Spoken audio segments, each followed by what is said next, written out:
Sapa iki? Iki anake sapa iki kok? Bagong kuwi Sang Hyang Bathara Wenang. Wah, ya ora terus mecingkring ngono. Sirah disungkemi anak bojoke mung dinyak-nyak ya nek ora midak telek. Bagong kuwi iki dewa kok midak telek. Wah, wis kurang ajar temenan iki ora serangan iki rasane. Ayo ngomong-ngomong.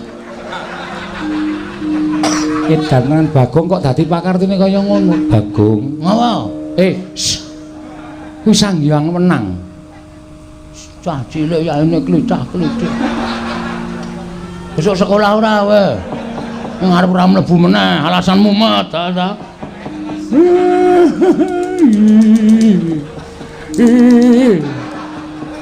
Bagong pancen edan. Ulun ingkang momong lawan Bagong. Inggih Bu Ulun.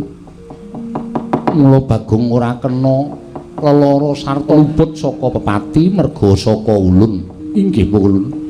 Kresna wonten maring adhawuh. Manikmaya kae timbalana mrene. Inggih ngestaken dawuh paduka Hyang Adi Bu Ulun.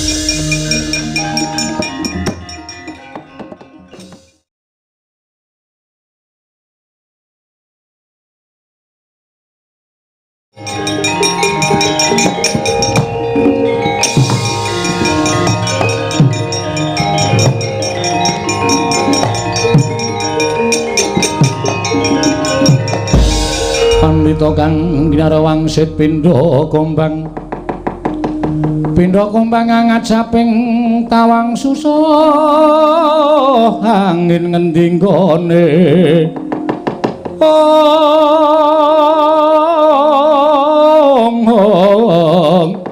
miang galihing kangkung beksimi beruluke ngungkuli langit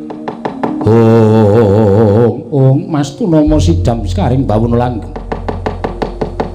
Andu para temene ngatasé mung drajating Panakawan isa ngorak-arik karo barisaning para dewa. Bagong, Petruk, Nalagaring, kita ora gelem mundur, kita ora gelem masrahake kelawan diri kita, ulun bondo ulun boyong marang kayuwangan. Yen perlu wong atuwa kita, aja takon dosa. Padukuan tak tamani cis Trisula ora kobong wong sak padukuan aja dundang manikmaya keparat.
Koten prayitna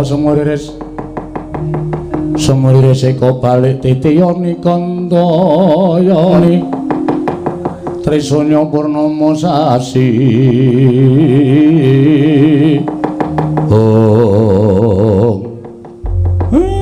Manikmaya lah kok ngliga pusaka kadiwatan Kakang Semar sampun boten wonten raos sabar malih wonten manahipun ingkang rayipun Manikmaya. Dinten sak mangke Kakang Semar keparing maringaken dhateng Atmaja panjenengan Bagong menapa mboten? Menawi mboten kula mentala bumi angus padukan pring apus mriki Kakang Semar. Sabar to ora kaya ngono kuwi. Lah kok dadi kowe nuruti karo karepe Bagong. Bagong ki wong srogal-srogol. Bagong ki wong kebak sembrono Nek tok tanduki malah kowe engko kewirangan dhewe larak tenan to. Dewa-dewa kalah mungsuh anakku Bagong mergo nggonmu nuruti karo mubal babaling nepsu ing mbok ora iso mbok peperwekasan gawe wirangmu dhewe. Kula sampun mboten peduli. Bagong mboten panjenengan pasrahaken. Kula ingkang badhe damel bumi angus padukaning pringapus. Weh, dalah wis iki men durus bapak.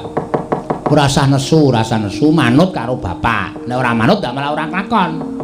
Aku mangkel kok kaya lanang-lanang dhewe. Bathara Guru kok dimetangane papat. Ayo, gelut karo aku ning tanganmu loro wae. Lho, tanganmu loro wae piye wong tangane wis papat kok. Wis, kowe ora usah melu-melu ben bapak. Men bapak go men bapak. Terus saiki karepmu piye? Kula nyuwun Bagong badhe kula cemplungaken kawah Candradimukha. Weh, lha aku ki wong tuane. Nek Bagong cilik loro gedhe tekaning pati, aku sing ora entuk, aku sing ora trima. Lajeng paringipun Kakang Semar kados pundi? Dewa Ndaru Jaya Ndaru mbok wenake Bagong apa ora? Bagong sampun wani kalian kula. Mboten badhe kula paringaken. Nadyan kanthi syarat srana menapa kemawon mboten badhe kula paringaken. Kowe kandha. Saiki kowe kandha. Syarate apa wae bakal tak turuti.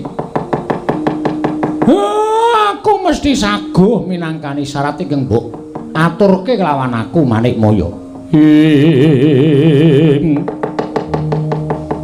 Tan samar pamoring sukma sinukmaya. Sinumaya winayu ing asepi sumimpen telenging kalbu.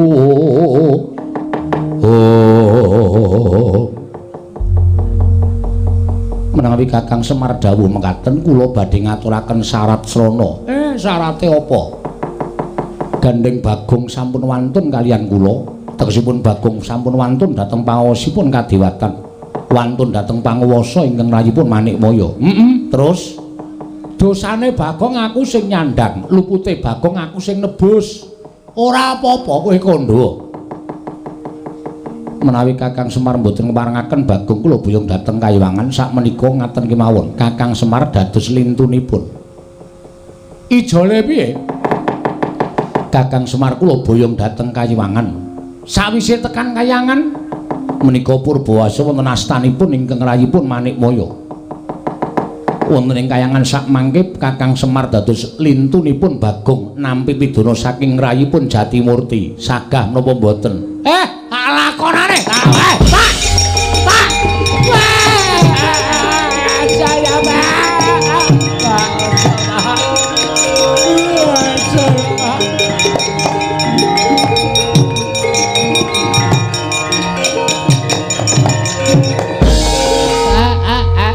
Saya kowe aja dadi jale Bagong. Aja, Pak. Aku ora ikhlas nek bapak munggah ning Kayangan dipidana karo Bathara Guru. Ora apa-apa, Tru. Reng rasa nangis ku bapak sing tenanan ki ngono kuwi. Supaya kowe iki umpama ndek gegayuhan terus lakone kaya sing tak lakoni ini bapak mesti yo ngiklaske. Sing jeneng wong tuwa netepi tetembungan anak pola bapak keprada kuwi ngono kuwi ya Pak ya. Wis ora masalah. Bapak ki wis tuwa ki lakune nang ndi meneh to? Kejaba ora mung mati to. Saiki ya mati, sesuk ya mati ora masalah. Adene tapuk sepatu cangkemmu kowe. Anak kok kaya ngono. Wis bareng ora apa-apa. Bagong ki omongane bener.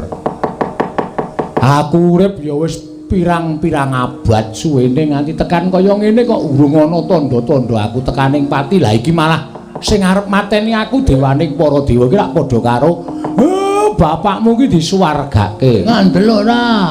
Bapak wae ikhlas kowe do nangis sing apa? Ya mengene wae bapak ki sadurunge mati kon ngetokke sertifikate iki cacahe pira?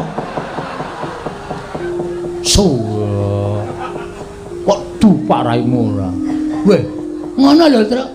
Kan adil dong lumlacat. Wong kok sing diarep-arep kok warisan ora. Aja, Pak. Aku duwe sertifikat 3 ngandel ora. Ditumsik Pak, gek mati ora masalah. Bagong pancen setan tenan kok. Aja Pak, emoh Pak. Ora apa-apa aku tak melu Bathara Guru, aku ora piye-piye. Aja. Nek bapak men ning kayangan, nek bapak munggah ning kayangan aku ya tak ngetokke nek dadi dulure tuwa Bagong. Bagong tak labuhane, pukulan kula ya digawa teng kayangan dipateni kula ya gelem pukulan. Reng. Aja Reng.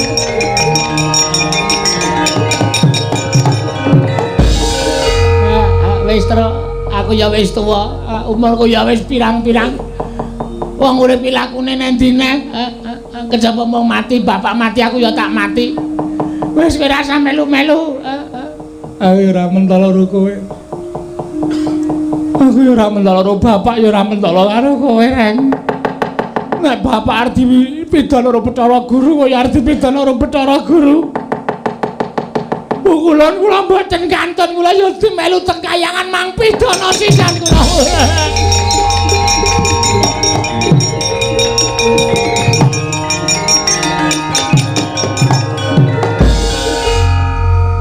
Terus?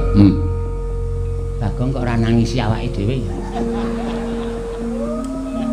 Uteke buntul telek kok. Wis blas ora ndek perasaan apa-apa. Gong, iki wong telu iki do nglabuhi karo kowe. Terserah. Aku kan tak njaluk. Kowe ora pengen melu nang kayangan, Gong. Ngene lho, carane mikir kowe iki do goblok kabeh. Nek aku melu nang kayangan berarti turune Semar Cures. Sing arep nampa warisan sapa? Semar ben mati, Gareng ben mati, kowe mati. Aku sing kaya raya.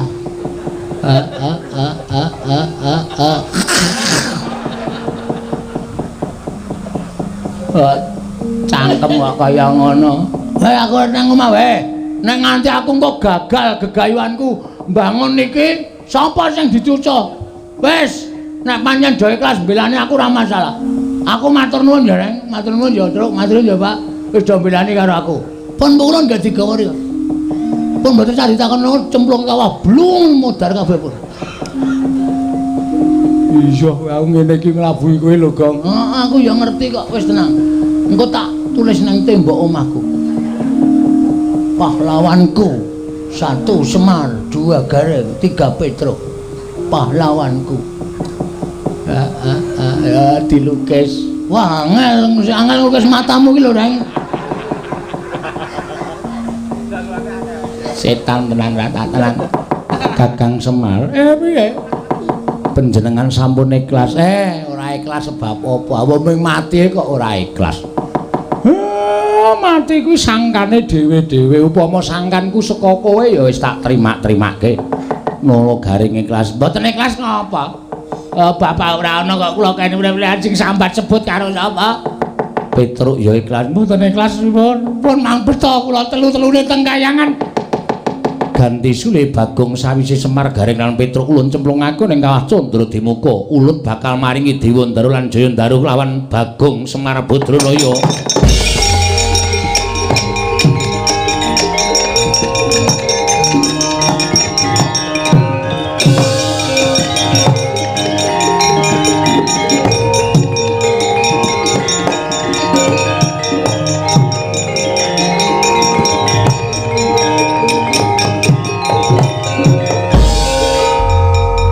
Semono ketresnane mas-mas karo bapak aku nganti wis ngiklasake nyawane cempluke nang kawah ming paduna aku ben entuk Jayandara karo Dewandara. Kok sepi ya suwe-suwe. Ra ana sing tajak omongan, ra ana sing tajak geguyan. Monggo aku nek tangi turu ora raope langsung ketemu Gareng terus do ngopi wong loro.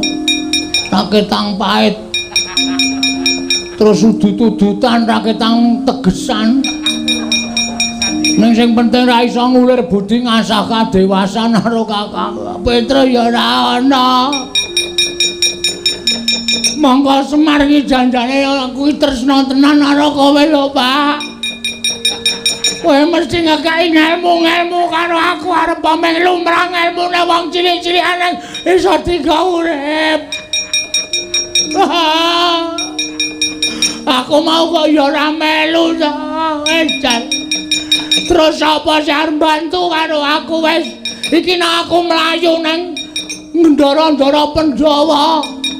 Matur Ndara Puntadewa. Matur Ndara Puntadewa. Ya piye, Bagong? Bapak kali gareng kali Petro digawa teng kayangan. Lah kena ngopo? Belani kali kula. Niki ajeng dicemplungke teng kawah. Lah kok kowe ora? Kula mboten melu. Menungsa apa kuwi Werkudara geceken sirahe? Wah, iya. Yes. Modar aku. Iki nek lapor nang Ngamarta, upama aku mlayu ning Darawati.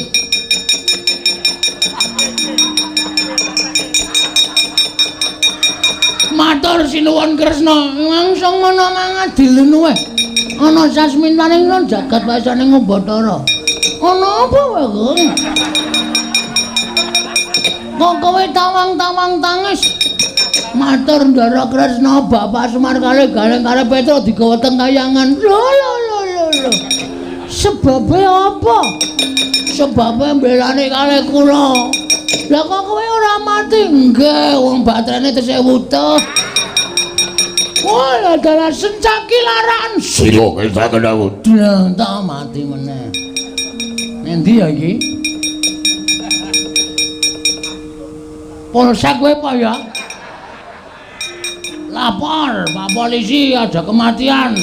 Di mana TKP? Di Kayangan. Nah, mumet polisi lar nang Kayangan. Gimana sampai di sana? Patroli nggak bisa sampai sana. Sudah terserah, ngurus sendiri. Wes rampung. Siapa ya? Sowan Prabu Dasamuka wae Pak ya. Prabu Dasamuka iki kejeme ra jamaah-jamaah. Munteng wae dipateni. Jane dandran. Wis cilaka iki wis. Weh. Oh iya, Dek. Bapak iki sing sedulur. Ngendikane para sing do ngerti iki, bapak iki biyen lahir ndok. Kok bapak to? Sang Hyang Tunggal ki nglairke ndok. Terus kuningane dadi Sang Hyang Guru, kulite dadi Watagok, teleke dadi Semar. Putihe, telek putihe dadi Semar. Weh. Ndok putihe, Deng. Nah, Watagok. Aku sing ngrawuh, Wah, aku njaluk tulung ya, Pak. Bapak digawa nang kayangan. Nek si Watagok ora iso nulungi bapak tak jembarke cangkemmu, Pak. Pak. Omahe Togok ngendi ya? GPS. Togok. Oke, Oh iya. Oke. 18 menit saka kene. Parani tenan.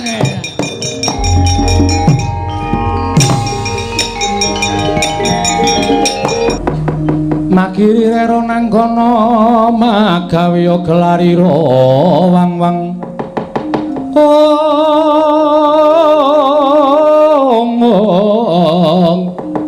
Makiri rero nang kono magawe gelarira wang-wang.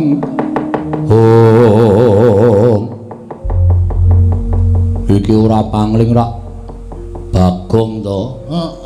Wah. Lho kok tekan kene. Ngrekoso goleki alamatmu iki. Ning nyatane tekan kene. Aku ngaturake sembah pangabekti kula. Ku katur ya, Wa. Ya tak tampa. Wah, edan kowe tambah sugih. Ya mergo saka nyambut gawe nderekke ratu-ratu sabrang. Ora ning lho, lek musuh iki nyuthuk ya mburimu kuwi to, Gok. Ora ngawur iki Pakdemu mbilung. Wah, iku brengos barang saiki. Samet kowe, Gang. Samet, Pakde. Ya syukur. Karo sapa dhewe? Lah kok dhewe kok dulur-dulurmu ora tok jak tilik karo Pakdene? Sepisan aku tilik kawidadane Siwa Toga. Angka 2. Kowe ndedet ora kok? Kok tekan dhuwit. Kowe sandangamu teng gebyar ngono ketok nek saiki wis rada mukti. Mula nyambut gawe sing apik, nyambut gawe apa wae iki ditemeni, ditenani. Mergo kuwi bakalit awuh rejeki. Nek kowe entuk gawean nyambut gawe ming tok sepelekke arep nyambut gawe apik kaya ngapa ya rezekine bakal rendet. Nek nyambut gawe saanane ning ditenani kuwi bakal awuh rejeki. Matur nuwun wejanganipun Siwa Toga. Yo. Lah terus kowe mrene arep ngopo? Wah. Aku arep nangis, Wah. Lho. Arep apa? Arep nangis. Nangis mergo kowe tak omongi ya, Wah. Iki mau omahku geger. Geger mergane aku ki rak kepengin bangun wewangunan kanggo srana ngundhake penguripaning para masyarakat. Lah sranane kudu ana syarat srana sing winastan kayu Dewandaru karo kayu Jayandaru. Heeh. Siwa ngerti? Ngerti kuwi papane ning Kayangan. Terus ayo tak takon karo Watami. Togok. Nek apa jenenge Siwa ki jane kakangne bapak. Iya, tuwa dhewe aku. Nomor 2 bapakmu. Nomor 3 Bathara Guru. Bathara Guru ki sengitra bapak ya, Wong. Oh wis suwe. Mergo bapakmu ngantekan sprene iki ora tau gelem sembah, ora tau gelem tata krama karo Bathara Guru. Ya mergo bapakmu ki mendem rasa mangkel karo Bathara Guru. Nek jane aku dhewe iki ya mangkel. Mergo diapusi karo Bathara Guru. Nganti saiki guru dadi dewaning para dewa iki mergo aku disingkirke ning jagat karo bapakmu. Wah, bener. Heeh, terus Bathara Guru rawuh nang nggon aku, aku njaluk Dewandaru Jayandaru ngono dadi geger. Lho. Geger aku mungsuh apa jenenge dewa-dewa perang. Mulai edan kowe iki. Kowe iki mung takowani karo dewa. Nyatane menang kok. Lho, iso menang. Ora ndelok? Ora. Wah, telat lehmu teko wae.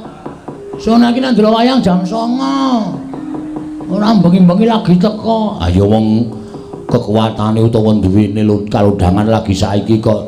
Lah terus Bathara Guru nyekel ces. Tri apa ta? apa? Pusakane Bathara Guru Ces Trisula. Ces Trisula. Aku mlayu, gareng mlayu, Petruk mlayu. Terus bapak ngadepi Bathara Guru. Bathara Guru dawuh ngene. Taunana Windanana kayu Dewandaru Jayandaru ora bakal tak paringke Bagong. Terus bapak syarate apa? Aku manut. Aja kok wujud bondo donya. Patiku aku ikhlas. Nek kakang ikhlas patine dadi srana syarat bebono kayu Dewandaru Jayandaru. Kakang Semar tak boyo ning tak gawa-gawa. Ning Kayangan tak cemplungke ning kawah Candra Dimuka. Gareng nangis, Petruk nangis. Gareng ya melu, Petruk ya melu. Lah saiki Semar karo Gareng karo Petruk digawa adimu si sapa? Bathara Guru kuwi ketoke arep dipateni nang kawah Candra Dimuka wae. Dengan apa piye? Wah, cangkeme kuwi. Ngono kuwi kaget kok malah nyangkem-nyangkemke kaya torong. Torong dengkulmu tenan kok aku ora ngapu. Wah, lha hebat kok.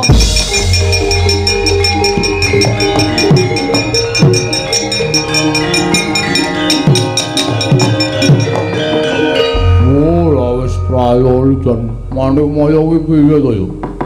Karo kakane kok isih sengit kaya ngono kuwi. Lah terus piye, Gong? Lah, aku rene iki aku arep nyuwun senjata pitulung karo Siwataka. Gandeng kowe kakangne bapak.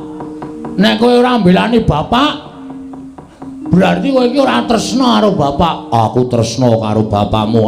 Saiki piye carane Siwa Togog supaya mbelani karo bapak? Wis ngono wae. Nek Siwa ora gelem mbelani karo bapak, ora meng aku sing ora trima. Ning sak anak putuku ora trima karo Wataka, ajar dhewe kowe. Se wong sapa-sapa karo diamuk lho. Wis, mangsulan. Gong, Apa? aku wis sumpah sak jek jumlek wis aku wis emoh munggah ning kayangan.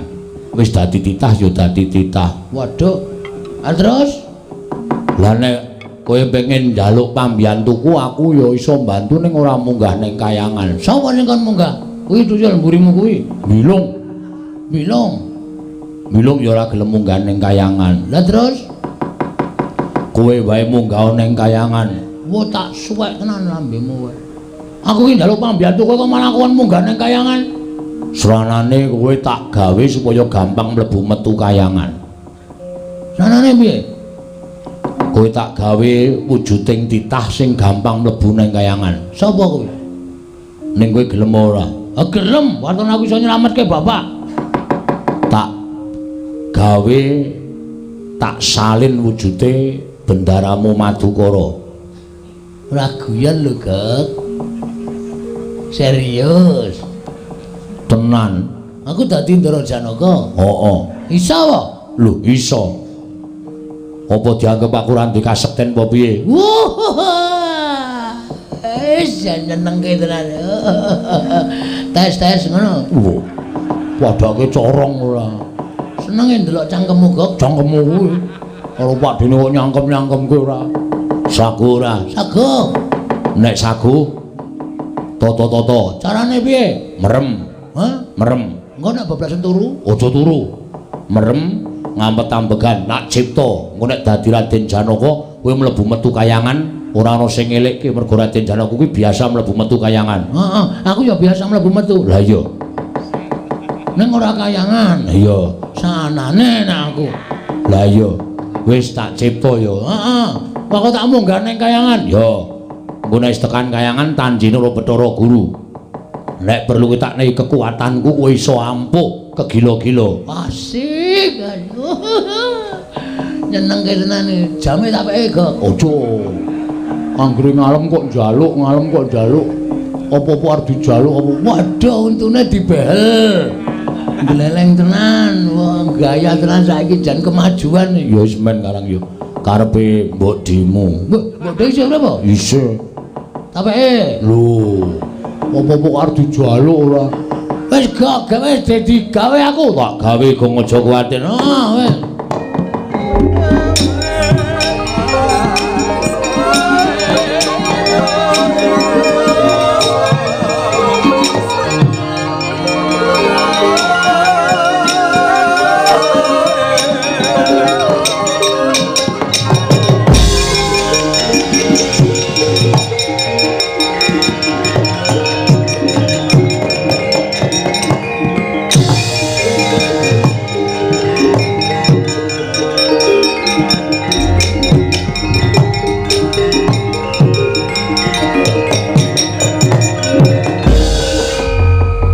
Wis. Apa ora gleleng nek wis ngono kuwi? Maksude kowe iki wis dadi Janaka. Mulan maro sangar jenis menyogang kamanungsan. Ora aneh-aneh kok malah aku dhewe malah nek weruh rupane kaya ngono. Bagus ora jamak. Togek. Lah suarane ketara. Wah, jan angel nyuarake Ndara Janaka iki. Coba nyura Togok ngono. Togek kekasaran. Togek. Palusen. Togek coba digedhekke sithik. Ucel-ucelen. Tak tunyo lho kowe. Suarane larak ngono. Togek. Semono kuwi wis pas. Ndara Janaka ana apa Togek? Tejo mantri. Nggih. niki Ponokawan sami dibuta Bathara Guru. Panjenengan kedah nyelametaken. Iwang pikulun manik maya tegek sing wani mboyong Semar garing kelawan Petruk. Nggih. Aku tak munggah ning kayangan tegek, monggo mawon. Sing isih tiket pesawat opo tegek. Andel ora, wong-wong sembrono kok dadekke satriya serius. Ah mesti ora serius. Tegek pun gak minggah teng kayangan kula wis jeleh nyawang saya togat-togok. Iwang pikulun manik moyo ora nglepasake Semar Petruk lan Garing. Aku ingkang ora trima tegek. Tantrimanipun Raden Janaka tak kon bayar 2 kali lipat. Luweh besar munggane kayangan ya sakaremu ora ya sakaremu. Tegek wonten dawuh. Aja ngono tegek, aja jeleh. Ulun berangkat saiki. Nggih pun ngatos-atos. Tegek nun. Janaka kuwi nek mlaku kudu nganggo gendhing. Mula wis iki. Iki mung arep ngrusak tatanan iki. Subuh Kasminto. Subuh Kastawa. Nalikane wah tembange dhewe. Rahing dalu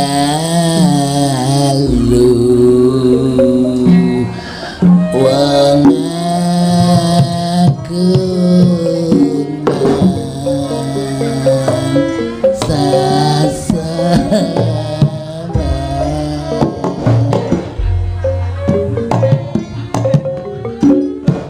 sirap kang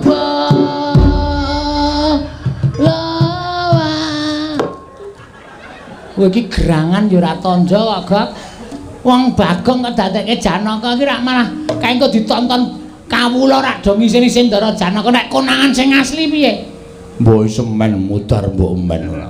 Aku ya sugah caturan ro Bagong ora mesakake garo kae malah nyaruk-nyaruk lemah bleduke ra jamak-jamak.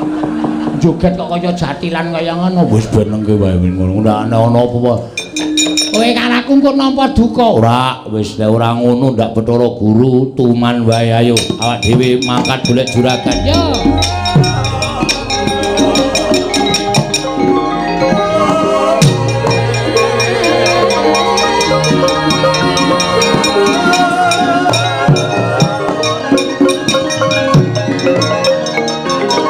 Anggunge pranone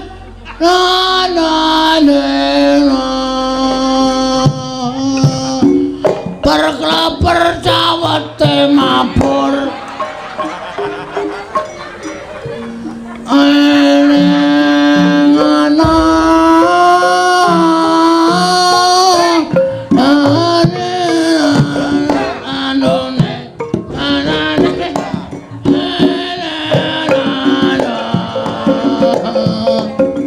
perkleper manuke mabur bar wadahe saiki manuke mabur kabeh ya ben nalikane roh ali aku raeng dalu wong agung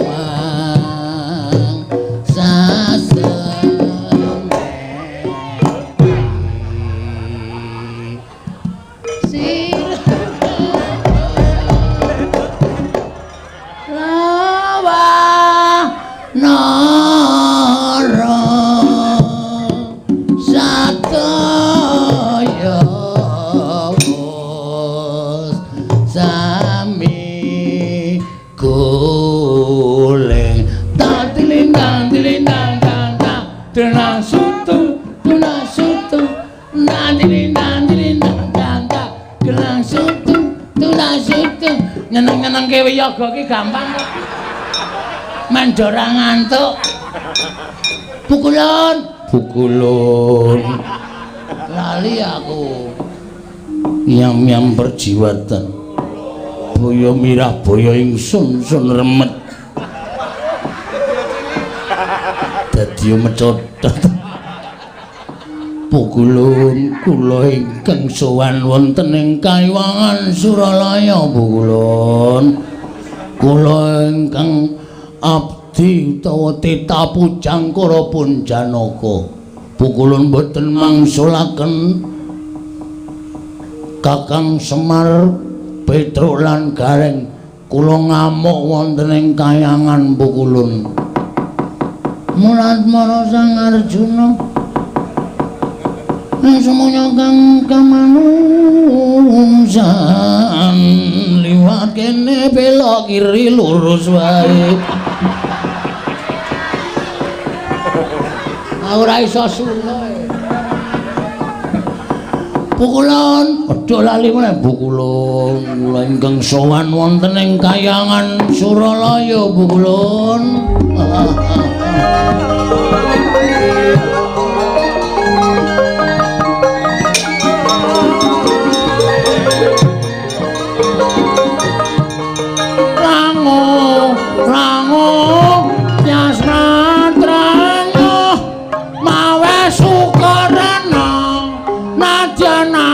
Cita ora pas kok iki Mas.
Samuris eko balik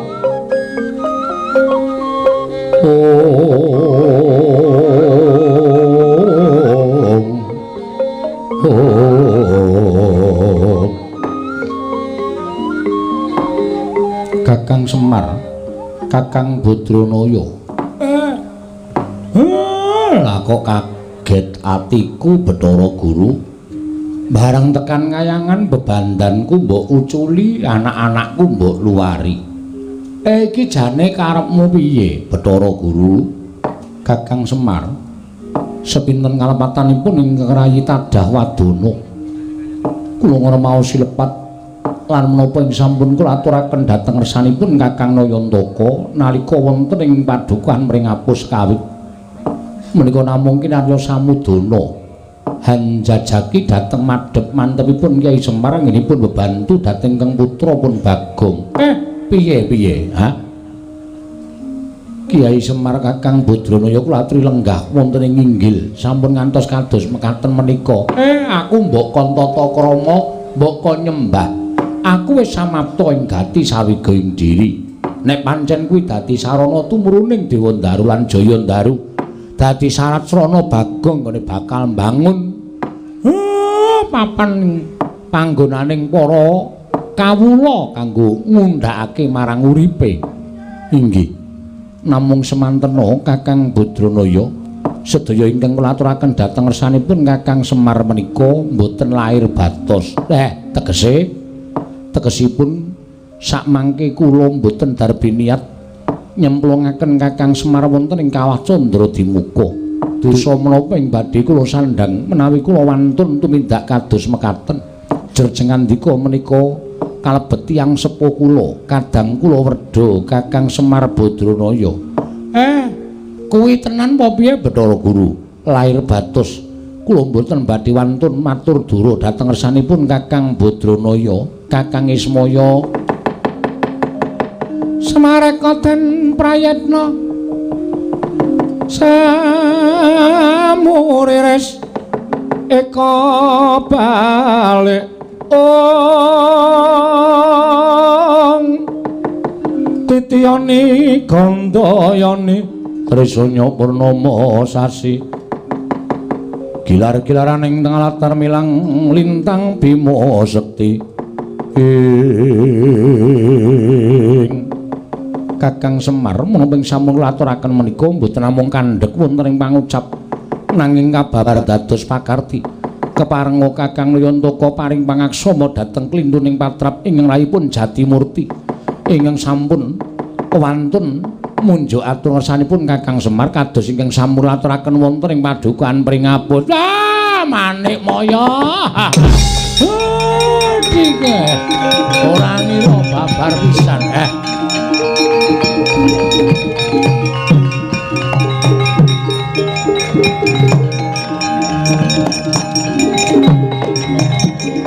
Bumi kuncing langit kelap-kelap katon lir kincanging risang mawe gandrung sabaran katulo wukir moyak mayik saking dias baliwur.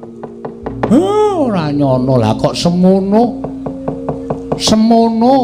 becik ing atimu karo aku. Jebul sing tok kandhakake mau mung lamisan ora kandhas tekaning batin. Kowe menehi pangapura karo aku. Lah saiki nek ngono aku nanjiki nek pancen aku ora kudu natohake nyawaku karo Bathara Guru ya adhiku Manik Maya. Dewa Ndaru lan Jaya Ndaru tak jaluke Bagong mengko ndak bingung urip dhewe eneng Mringapus. Kakang Semar sejatosipun kalodhanganing kados mekaten menika sampun kula antu-antu sawetawis lami. Kula nanggen kula kepengin ngatingalaken katresnan kula dhateng Kakang Ismaya sarana saged sak pejagon kelawan Kakang Semar. Sirmu piye? Kakang Semar monggo sak mangke sekedhap.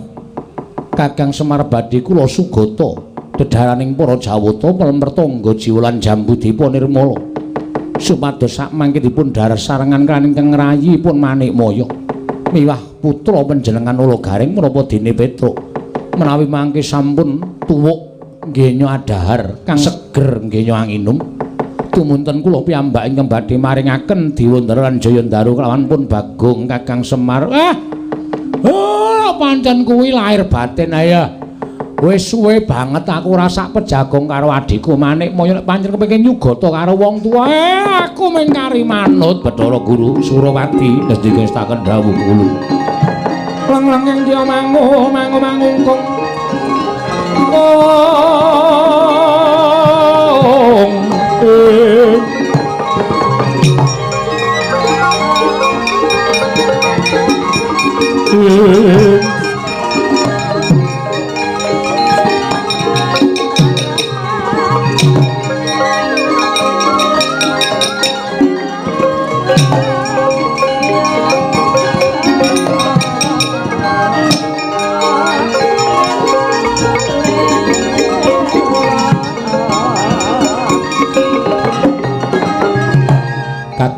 Badranaya.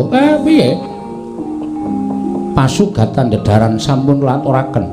Monggo Kakang Semar. Kula aturi ngrahapi ingkang langkung sekeca. Iki tenan to? Inggih lahir batos. Lawa gareng. Malah kabejan sing tinampa awake dhewe iki lho. Diajak kembul dahar bareng karo Manikmaya. Waduh, kanugrahan Yatra. Wah. Ya mimper-lemper tangga jiwa karo Jambu Dipa Nirmala reng. Wes ora apa-apa, sing penting iso dahar bareng karo Iwang Pramesti Bathara Guru wis kanugrahan tumraping awake dhewe. Lah iya. Sentuk lilahmu kula semanggaken dhateng Kakang Badranaya. Kocap kacarita. Tan Grahita kula Semar nampi pangandikanipun Iwang Pikulun Jatimurti ingkang manis manuhara. Satemah dhateng Grahita lamun pelemper tangga jiwa Jambu Dipa Nirmala. Wis cinampur wisa racun ingkang neniwasi. Dupi den dahar dening Kelurahan Semar Badranaya, Kelurahan Ala Gareng tuwin Kelurahan Petruk. Plak Kapidara, Panakawan ketiga dataning Purwadasena Anjala Kepati Wang Pikulun Kanika Putra.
Langit kelap-kelap katon lirkin sanging risang mawe kandrung sabaran katul wukir moyat mayik saking dias balewur perkencang aruda yang mak pong mbok bolong kali cedhi sapa sing gawe lah kok mboten namung jagat ingkang kelepetan dadosanipun Adi Pramesti Bathara Guru nanging kayuwangan ugi kelepetan dadosanipun Adi Pramesti Manikmaya wah pripun ingkang sekawet ingkang raka isi pangudal-dal menika sampun bombong marem bingah.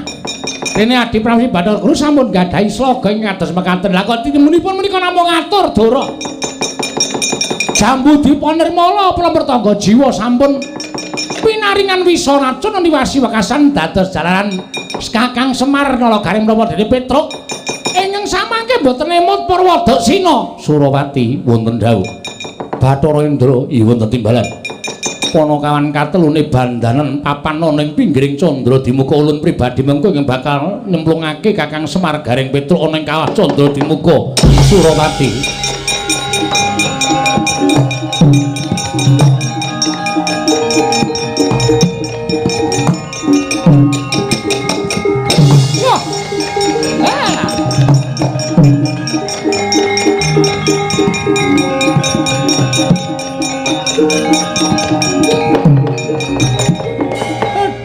Das pundi tadi lah kok mekaten makatenipun Adi Pramesti Bathara Guru.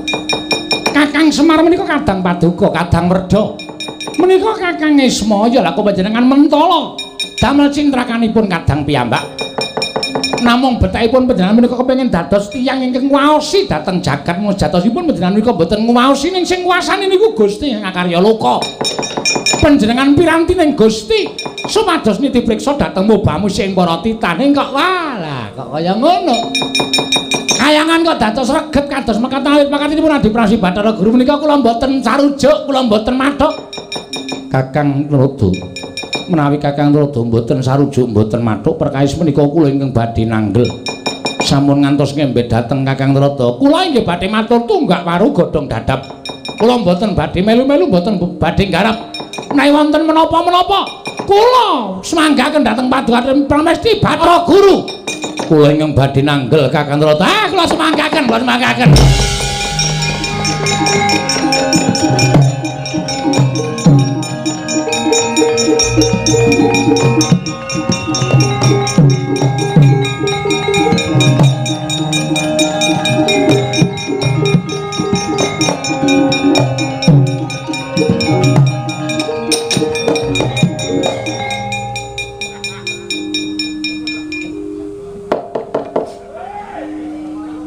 Kula nuwun pukulun Kakang Rada menawi wonten tiyang ingkang badhe minggah titah ingkang minggah wonten ing kahyangan kula sumanggaken ampun kejak omong kali kula lho kok ngaten nggih panjenengan ora iso dikandhani ora iso dielikke nek wonten menapa-menapa kula sumanggaken sinten ingkang wantun minggah dhateng kahyangan Kakang Rada monggo dipun presani dipun presani kemawon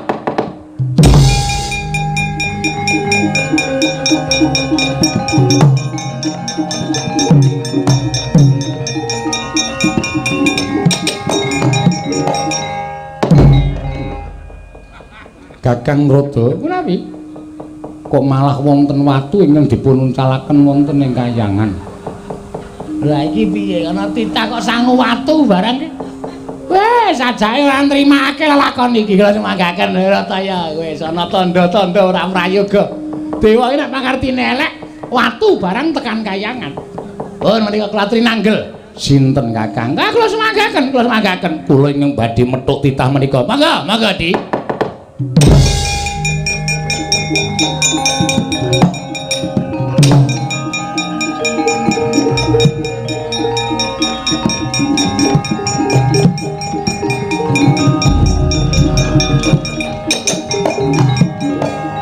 migunjang kancing langit kelap-lapaton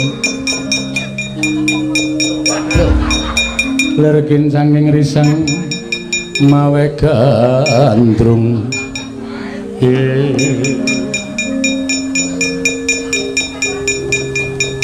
Janaka niku Arjuna kena ngopo kita satriya kok sangu watu namit pasang kalimantabi tinebena ngiloduni maling tang tuang bulun kulengeng mayapun Janaka ngabiyanto ngersumadu mangadi pukulun ya Arjuna saka ngendi Janaka saking Sregin kok diarura kowe kok nek tumindak elek mesti ya Janaka kaya ngono Janaka model ngendi Badararja sak prapta kita miring sambikala tansah cinaket ing panguwasaning Gusti Pukulun wis ora nyambung apa sebabe kita sowan Pukulun mugi dados nang kawuningan wulan kepengker Pukulun dereng nyambayar kekirangan Kakang Rada menika pripun kula sumanggaken ampun katuran kali kula Janaka kok debt collector iki cara ngendi sasi wingi ora mbayar dengkule atos kuwi ora Pukulun Arjuna kepiye mekaten inggih nggih apa ingkang dadi sebabe Janaka kita munggah ning kahyangan sepisan kula nyaosaken sembah pangabekti kula konjem ing Bantala Pukulun ya ulun tampa ndungkap angka kalih Pukulun iya Janaka kula madosi panakawan kula sapa setunggal Kakang Semar kalih Kakang Garing tiga Kakang Petruk kok Kakang kabeh iki piye iki menawi ngendikanipun para kadang-kadang pedagang angkringan ingkang sami mirsani dhateng lelampanipun ringgit Purwosdarunadas menika kula Kakang Semar Nala Gareng kaliyan Petruk menika dipun beta wonten ing kahyangan Suralebaya menapa inggih kalersan mekaten Pukulun Kakang Rada menawi Janaka nanjihaken dhateng pun Panakawan monggo dasare Janaka sing duwe Panakawan iki Janaka Nek panjenengan dasya dhateng para Panakawan sing duwe mesti ora trima mesti goleki. Lah paring dawuh kemawon. Pripun lakon sejatine ora dadak ditutup-tutupi nek pancen wis wani nanggung perkarane ya kudu wani bloko. Arjuna, kulon badhe tindak pundi kok alemipun muni maknuk-nuk. Janaka kok ngrungokke alarm barang ki ben ora. Wonten pundi pukulun? Ya Janaka ulun prasaja kelawan jeneng kita. Mekaten pukulun. Sinten Kang? Mboten, kula mboten. Yen to Semar, Garing lan Petruk mapan ana ing Kayangan. Sameneika wonten pundi pukulun? Kula sangat kangen kalian Kakang Semar. Kakang Semar ulun papanake ning pinggiring kawah Candradimuka. Aduh pukulun menawi kecemplung kados pundi pukulun? Pancen sejatine niat ulun bakal nyemplungake Kakang Semar, Garing lan Petruk ana ing kawah. Sebabipun menapa pukulun? Sebab Kakang Semar wani lan panjenengan ulun. Lho kok mekaten pukulun? Menapa dipun boten dipun talisih ing langkung permati? Menapa lepatipun Kakang Semar pukulun? Menawi Kakang Semar percaya kula mboten trima pukulun. Menawi Kakang Semar sinamar kenayu kula mboten narimaken pukulun. Iki kok suarane Janaka suwe-suwe kaya nduwer ta iki? Balah ngora kok kaya tuk. Edan. Berarti pukulun ora ta ya Janaka kok berarti barang. Pukulun badhe mejahi Kakang Semar, Garing kala Petruk. Iya pancen mengkono. Weladal. Menawi ngaten dipun keparengaken kula nesu pukulun. Nesu kok ndadak laporan. Janaka nek panjenengan nesu ora trima ora apa-apa, ngger wong Bathara Guru ya luput tenan kok. Iblis lanang kuku karepe.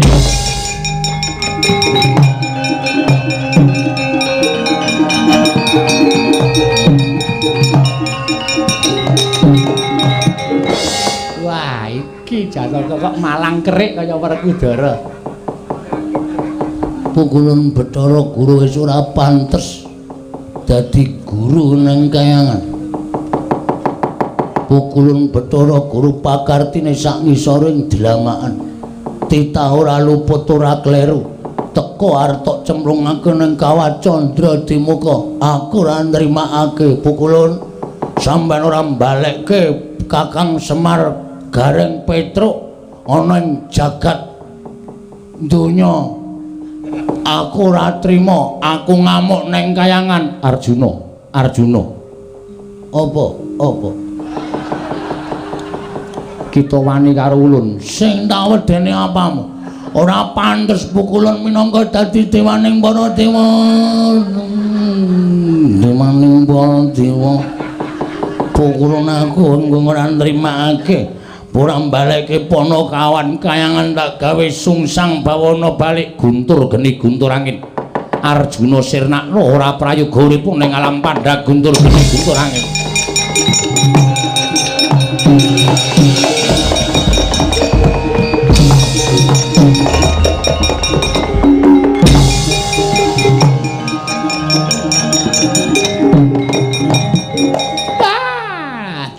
Perkencang marudayang pak pong bu bolong kali code sama sing gawe. Iki sing jeneng wong arep kewirangan ki ning kene iki. Kakang Rada ki menapa malah gumujeng? Ha iki gumujeng. Wong sampeyan dikandhani ya wis ora gugu. Sampeyan ora bener dibenerke ya wis ora gelem melu. Nyatane kaya ngeten iki Janaka ora kena guntur geni guntur angin ora apa-apa, malah katon mencorong cahayane. Kakang Narada. Lho kok Kakang? Pukulun Narada. Ampun tumut-tumut perkara niki Pukulun Narada. Kakang Narada, nadyan Arjuna mboten kenging guntur geni guntur angin. Kula dawahi Cistri Sula mesti lebur tanpa dadi. Monggo. Arjuna, kula wonten dawuh Pukulun. Tak tibani Cistri Sula. Kelakon sirna margalayu kula aturi namaken Pukulun kula mboten badhe ajrih kalian Cistri Amin Trisula Trisula Pukulut mati dening ulun keparat.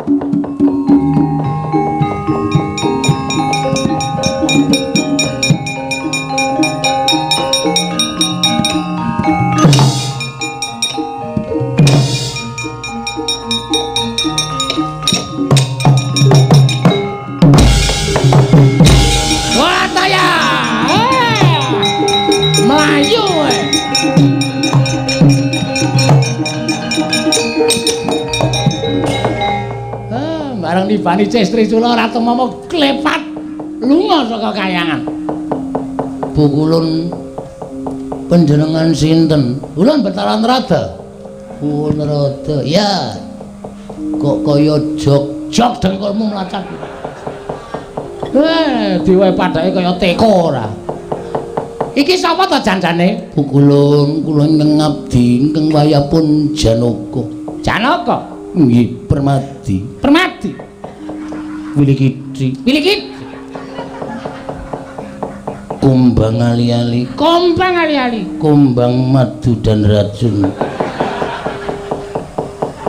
Iki ketoke nek delok suarane iki ya. Aku jane ora panglene ngarep bedhek kok wedi. Kowe iki jane sapa to? Pukulun kula ingkang wayahipun Janaka. Janaka iki bojone pira coba? Kadah Pukulun.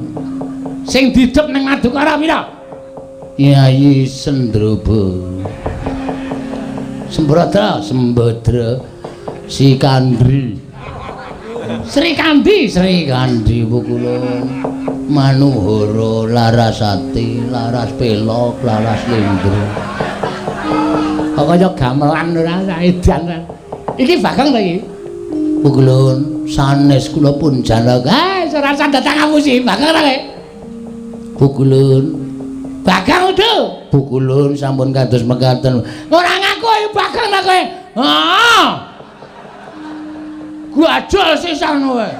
Kene iki le ngampet omong ngerkoso e. Wah, trondolo. Lah entuk sandangan iki saka ngendi? Kula piyambak mboten mangertos Pukulun. Mergi kula dipun dandosi Siwatami Tagak-tagak. Lah edan wis ben ngono kuwi nek ora ngono ndak Bathara Guru ora kapok.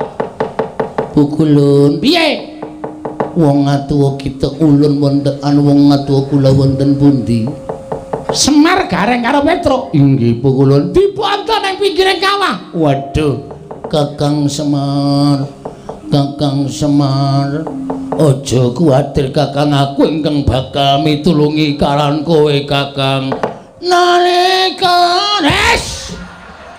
Nalikane ora gajek-gajek kendang.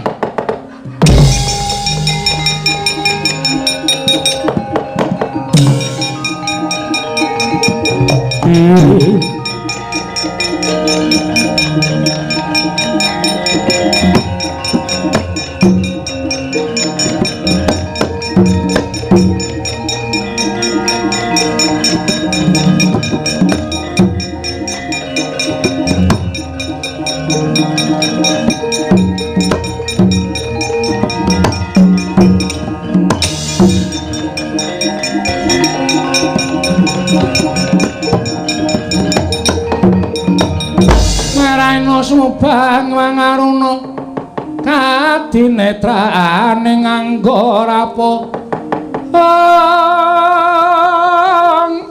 sataning kukila ring kanigara saketer kene donganing kunglir wuwuh sing pini panca. Kakang Semar, aku ingkang prapta Kakang, aku teka bareng karo prapta Kakang. Kakang Semar, kowe tak tambani tak grayang nganggo tanganku. Muga-muga waluya nirmala temajati jati temal nirmala waluya Kakang Badranaya.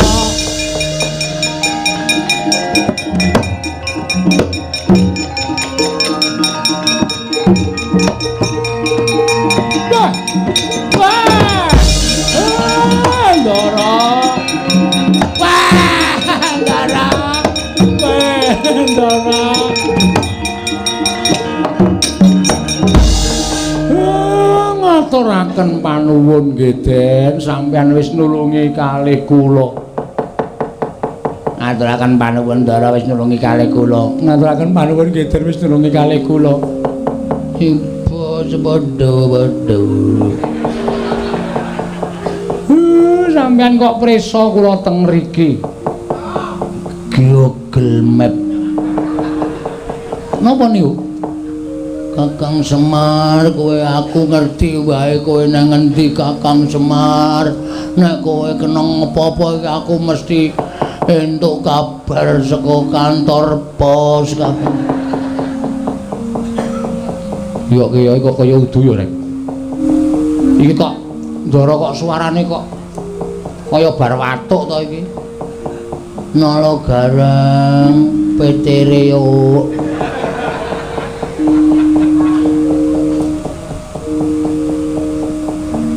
Den apa? Ndara apa?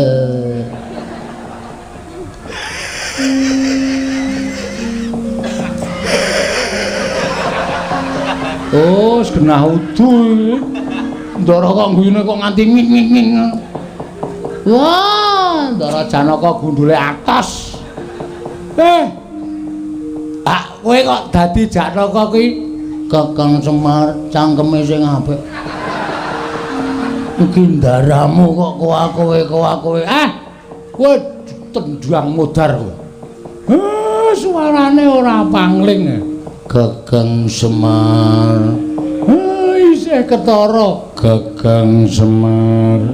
Tetep ketok ya, Truk. Kakang Semar. Gegeden slendrik. Gegeden kok slendrik ora. Aneh-aneh ora.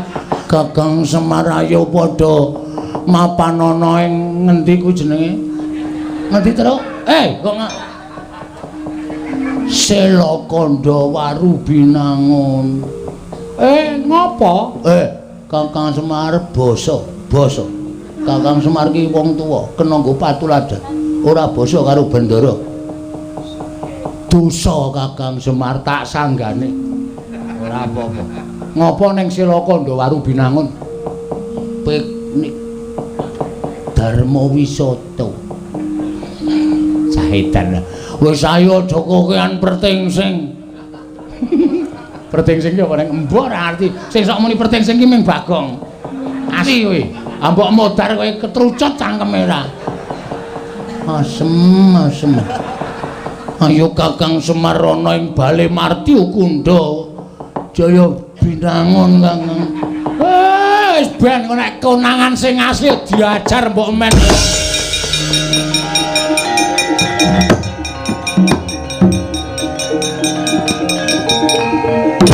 Apa ya?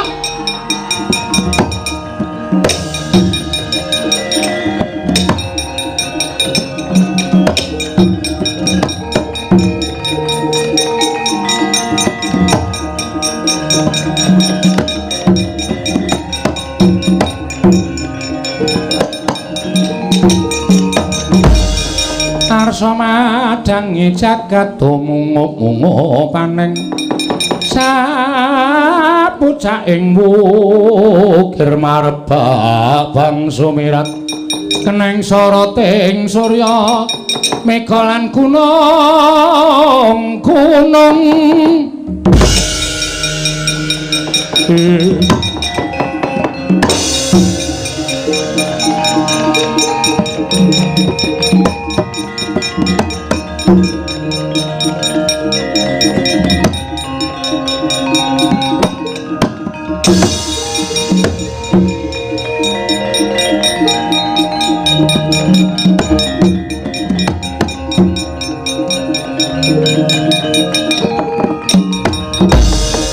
Kula kandhom yuk gumulung mangung siring sata Kulawa gambah kongke Tara.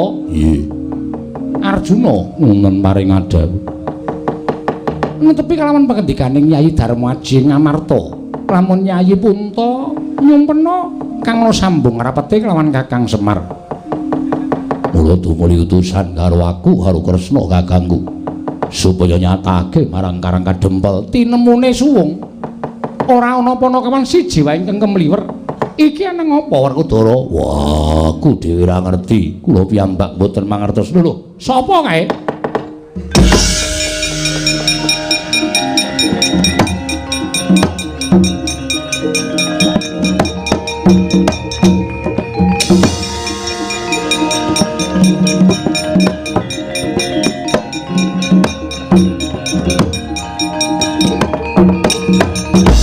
Yata laruta saking godha sang Kurakala yen namo dosa sang Sri pukulon kula ngaturaken sembah pangabekti kula kunjuk iya Kresna ulun tampa menawa napa pukulon dene sumengka tindakipun pukulon Sang Hyang Jagat Girinata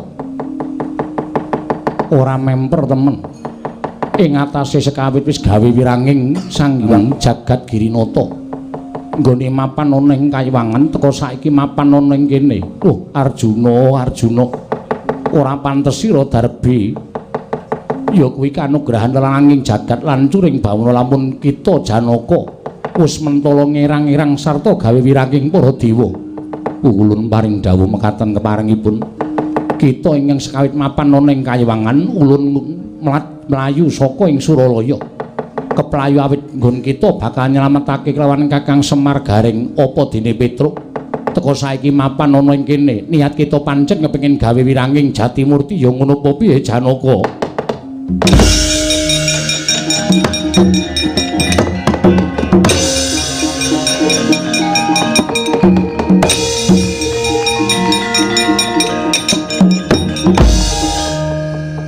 Doro iya ngendikane Hyang Pikulun Jatimurti iki kok nutuh keluputan lawan Janaka. Wah, iya.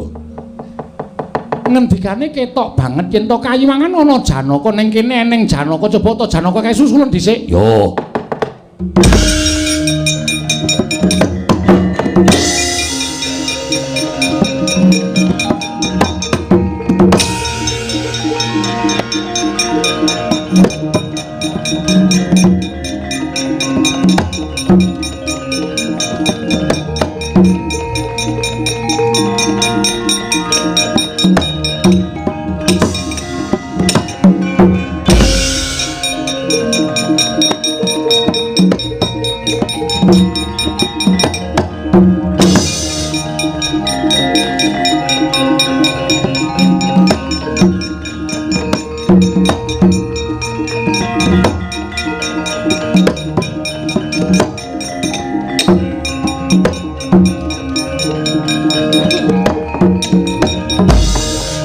Tanpa pamit Hyang Pikulun Jatimurti paring dawuh bilih ngrayi sampun damel wirangipun Hyang Pikulun Bathara Guru cetha Kayiwangan wonten tiyang ingkang mimba dhateng rayi panengah pun Madukara ning ora grusah-grusuh kaya ngono to Janaka mengko mundhak malah salah kedaden ora prayoga nggo pitung aja waton cakepe nae dhewe kok ora bu kula kepengin nyatakaken ayo karepun Kakang aku melu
ngendikanipun Hyang Jagat Giri Pratingkah bilih wonten Arjuna ingkang wantun ngembari kaliyan kula kok ora bu sampunipun pambengi badhe kula kendharat Janaka menika kosek aja kesusu.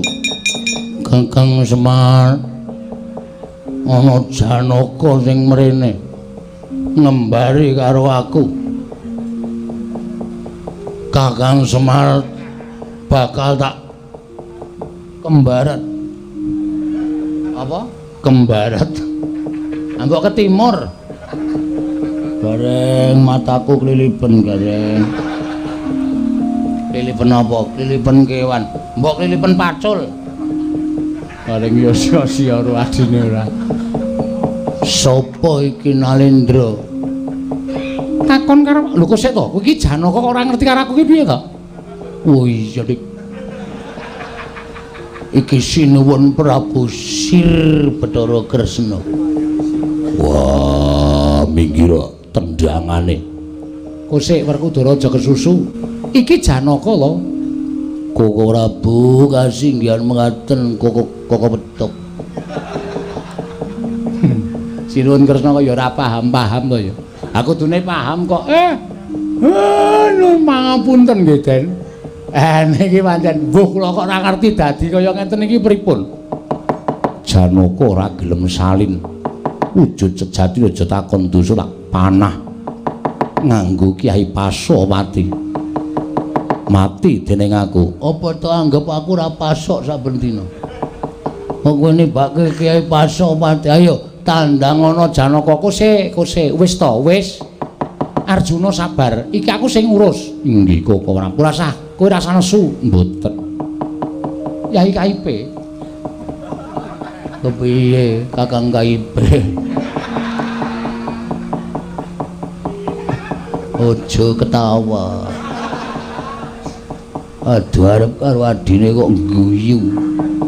Wis kowe ora usah dadak ndelik-ndelikke, aku wis ngerti kowe sapa. Sapa aku ayo.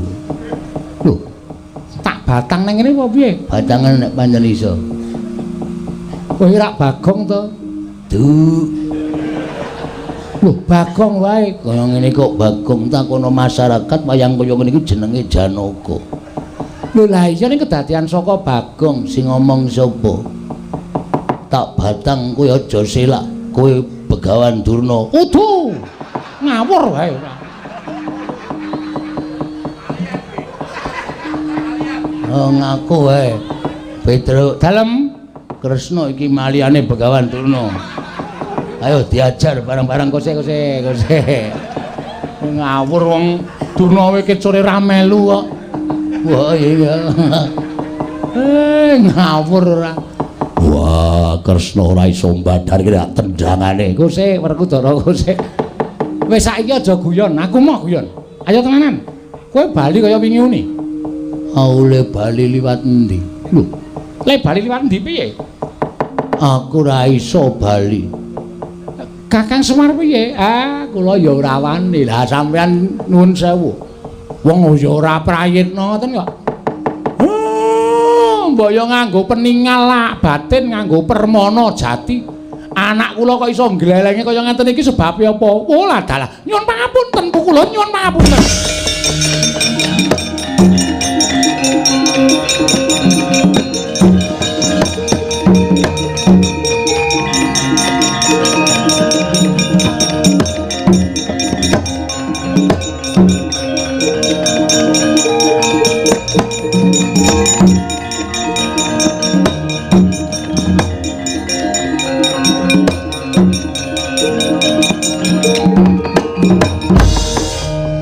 Sepinten ngarepatan kula diagung pangaksama Bu Kulun. Ya timba padha-padha. Bu Kulun kula ngaturaken bekti kula kunjuk. Ya Janaka tak tampa mbah aku dadi wong ampuh. Wah. Asih prana kakekku aku ngaturke bekti. Weh, Tru. Nggoyangmu ora iki. Aku kok Werkudara muni asih, yang murah asih to, asih dasmu iki. Antil sisan kowe ora badar-badarke. Ora ono. Klawer prek ora. Ngomong senengane ngawur ora. Iya Kresna ora dadi ngopo, Arjuna ora dadi ngopo, Werkudara ora dadi ngopo. Sapa iki? Iki anake sapa iki kok? Bagong kuwi Sang Hyang Bathara Wenang. Wah, ya ora terus metingkring ngono. Sirah disungkemi anak bojoe. Mung dinyanyi nek ora midak telek. Bagong kuwi iki dewa kok midak telek. Wah, wis kurang ajar temenan iki ora senengane iki rasane. Ayo medhon. Edangan Bagong kok dadi pakartine kaya ngono. Bagong. Ngapa? Kuwi Sang Hyang Wenang. Cah cilik ya ini klicah-klicik. Besok sekolah ora we. Ngarep ora mlebu meneh, alasan mumet ta.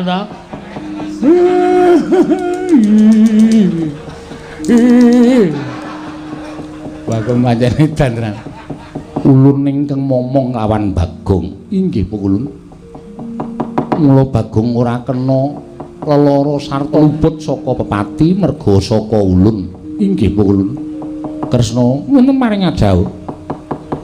Manikmaya kae timbalana mrene. Nggih ngestaken dawuh paduka Hyang Adi Bu Ulun.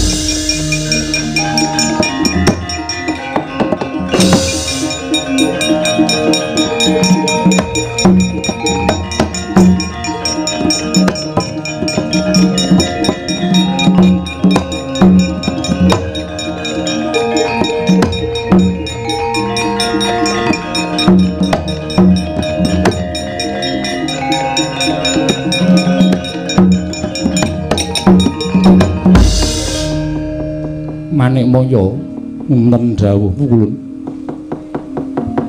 Sira jejering diwaning para dewa mboya prayitna lamun sejatine Ulun ingkang momong lawan Bagong. Duk nalika Bagong munggah ing kayiwangan mapan ngrepat kepanasan Ulun manjing sajiwa kelawan Bagong. Mula Bagong ora temama ditamani guntur geni guntur angin lan ora apa-apa ditamani cestri sula sabab saka panguwasa Ulun. Guru wonten timbalan kita ngerti Semar iki sapa? Semar kuwi kadang kita. Monggo Semar kaningaya urip ana ing jagat merga saka okal gawe kita nggon kita tumindak dura kelawan wong atuwa kita ya kuwi Sang Hyang Tunggal. Nganti Semar kelawan kadange tuwa tinundung saka ing kayiwangan tumuli kita dadi diwaning para dewa. Apa isih kurang nggon kita ngsarake kelawan Badranaya? Teka atmajaning Semar Bagong mung kepengin wujuding pusaka kayiwangan ya kuwi dreden tontonan kang aran Dewandaru lan Jayandaru wae. Ora kita keparengake yen pancen kita isih howel saiki ngene, ulun ingkang dadi wakiling Bagong, ulun ingkang nyuwun Dewandaru lan Jayandaru diparingake apa ora? Mbok wenehake apa ora? Ora wangsulan.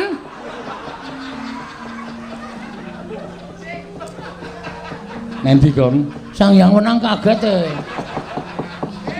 Wedi aku. Ayo cangkemmu ora. Ana dewa ning ngarepe kok bengok-bengok ora. Ngapunten nggih Bu Kulun. Ora dadi ngopo. Kita kuwi wong dugal kewarisan. Mekaten inggih. Menake ora? Iya Bagong, ulun paringake sah.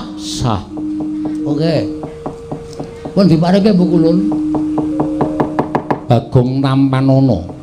Yen nganti Bathara Guru Cidra ora maringake Dewandaru lan Jayandaru, ulun ingkang bakal duka kelawan Bathara Guru. Kapokmu kapan? Mangsane ora. Dicoba. Iya Bagong. Mengko dhisik. Saiki? Iya. Pukulun Bagong matur saiki ya kudu tok jupuk saiki.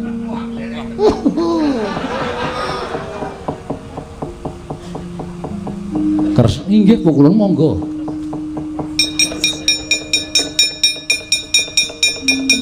Lho maju kok ancor. Iki dudu ancor nanging Dewandaru lan Jayandaru. Bagong, dalem pukulun. tampani Bagong. Nggih, Dadi syarat nggon kita mbangun rancak niring Sambikala wiwit purwa madya lan wusanane. Satemah bisa paripurna kanthi becik lan apik ya Bagong. Matur sembah sewu nuwun Bu Kulun. Ulun kundur makayangan. Nggih, nderekaken sugeng tindak Bu Kulun. Iya ya Bagong. Bathara Guru kundur makayangan kita tetepo dadi dewaning para dewa Kresna Werkudara Janaka Semar bali marang Madyapada. Inggih ngestaken dawuh paduka Hyang Adi Pukulu.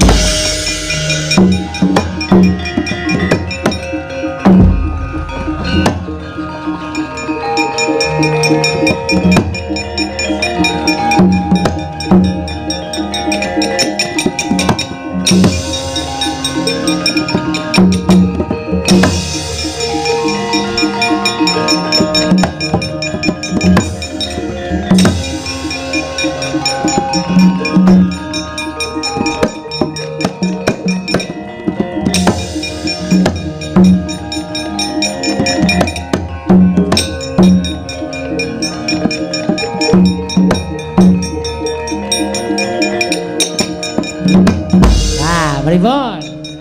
Senengane kok duwe kuwasa kok kumawasa. Wenang digo sewenang-wenang. Anguwasa kinarya godhol. Anten-entene panjenengan ora kewirangan to. Bagong jingkrak-jingkrak. Coba to. Kayu Dewantara karo Jayantara kok digo tek-klothekan tek-tek. Nek ora Bagong ora to.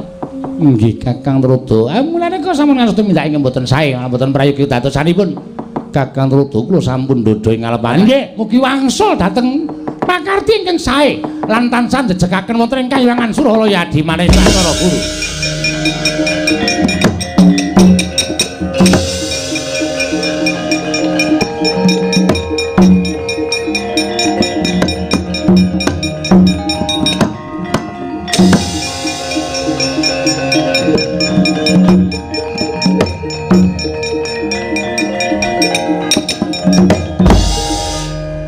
Ajeng napa e? Wah. Kurawa dampyak-dampyak. Golek-golek seneng. Kurawa ke sore ora metu dampyak-dampyak. Nika karnaval. Oh ya wis. Ya manunggal teng omah kula miwiti mbangun Ndara. Ya Bagong.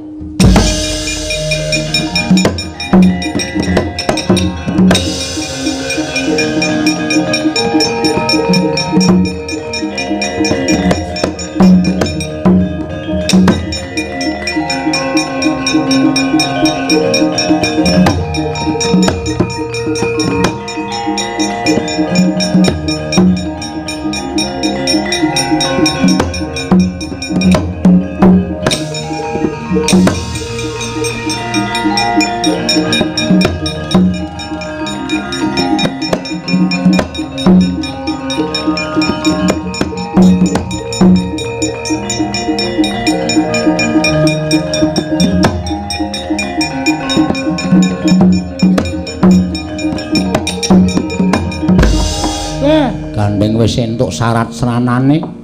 Aja nganti kendhat nggone tansah nyuwun ya Bagong. Nggih, Pak. Muga-muga rancak niring sambikala. Wiwit saka purwa madya wusana tansah pinaringana kawilujengan sangkarsaning dat kang murweng dat. Nggih. Sesuk nek wis paripurna dadi sarana papan iki ngentasake marang uriping para kawula saengga isa makarya kanthi becik lan apik. Nggih pangestakake dawuh. Durga mendhak kala sirna iki dadi uduming gaweane Bagong tok ning dadi gaweaning para panakawan nggone bakal mbangun wewangunan ingkang dikarepake dening anakku si Bagong. Siapa? Purnaning Gati. Wis bubar to, Pak? Wis.